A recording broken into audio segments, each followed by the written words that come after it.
Hello বন্ধুরা, আমি আজকে তৈরি করব চিতই পিঠা। এই জন্য আমি রাতে 2 কাপ আতপ চাল আর 1 কাপ সেদ্ধ চাল ভিজিয়ে রেখেছিলাম।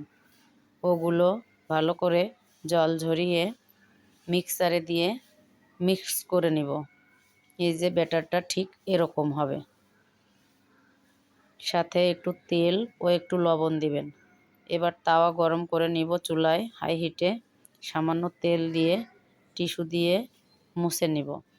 এবার ব্যাটারগুলো আস্তে আস্তে ছাঁচের ভিতর দিতে হবে। দেওয়ার পরে ভালো করে ঢেকে দিতে হবে, যেন কোনো দিক দিয়ে হাওয়া না বের হয়। 2 মিনিট হাই হিটে জাল দিতে হবে। এবার ঢাকনা তুললে এই যে তৈরি হয়ে যাবে এরকম সুন্দর সুন্দর পিঠা।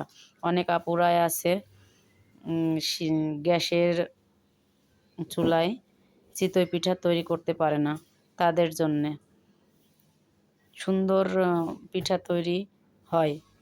একটু মনোযোগ দিয়ে করলেই হবে। আবারও এই যে এভাবে দিয়ে দিতে হবে। দেখেন সবগুলোই হাই হিটে ভালো করে ঢেকে জাল করতে হবে। মনে রাখতে হবে এই পিঠা যদি একটুও হাওয়া ঢোকে তাহলে কিন্তু সুন্দর হবে না। এই যে আমার প্রত্যেকটা পিঠাই খুব সুন্দর হয়েছে। দেখেন এভাবে তৈরি করে খেয়ে দেখতে পারেন, খুবই টেস্ট হয়। এটা রসে ভিজাইতেও পারেন, ভিজাইলেও ভিজবে খুব সুন্দর। এই যে কমেন্ট করে জানাবেন কেমন হয়েছে। ধন্যবাদ সবাইকে।